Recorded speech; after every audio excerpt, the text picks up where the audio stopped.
শান্তিনিকেতনের সবথেকে পছন্দের ও ভালো লাগার জিনিস এই সোনাঝুরি হাট।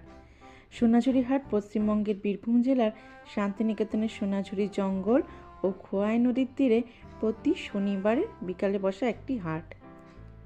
এখানে সপ্তাহের অন্যান্য দিনও ছোটোখাটো মতো হাট বসে, কিন্তু শনিবারেই এই হাটটা বসে। আমরা যেহেতু পৌষ মেলার সময় গিয়েছিলাম, তাই সোনাঝুরি হাটে ভিড় ছিল মারাত্মক। আর শনিবার করে যেহেতু বসে, তাই ভিড়টাও ছিল একটু বেশি। আর এখানে মিষ্টির জন্য দেখে নিচ্ছিলাম একটা জামা, ধুতি প্যান্ট, ওপরে কুর্তা মতো। এগুলো বেশ ভালো লাগে আমার, আর ওরও বেশ ভালো লেগেছিল, একটু অন্য রকমের, আর তাই এখান থেকে একটা নিয়ে নিয়েছিলাম।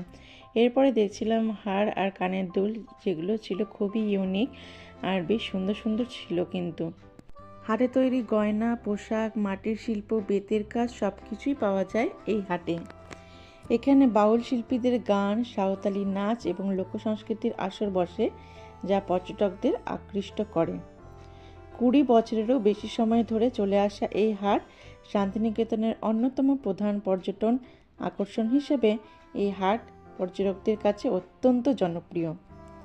আর এই হাট শনিবারের হাট নামেও পরিচিত। ছিল পোড়ামাটির খুব সুন্দর সুন্দর ঘর সাজাবার জিনিস। সোনাঝুরি হাটে যদি তোমরা আসতে চাও, তাহলে একটা গোটা দিন লেগে যাবে এই হাটটা ঘুরতে, কারণ সোনাঝুরির পুরো জঙ্গলটা জুড়েই এই হাটটা বসে। পোড়ামাটির এই জিনিসগুলো এত সুন্দর লাগছিল যে দেখে একটা জিনিস পছন্দ করে নিয়ে নিলাম ঘরের জন্য। সকাল 10টা থেকে 11টা নাগাদ এই হাট বসে, বিকেল 5টা অবধি। সন্ধ্যেবেলায় এই হাট বসে না, তার আগে এই হাট উঠে যায়। আমি প্রথমবার এসেছি এই সোনাঝুরি হাটে, আর আমার তো দারুণ লেগেছে। আর এখানে হার আর কানের দুলো দেখে নিচ্ছিলাম, যেগুলো খুবই ভালো ছিল।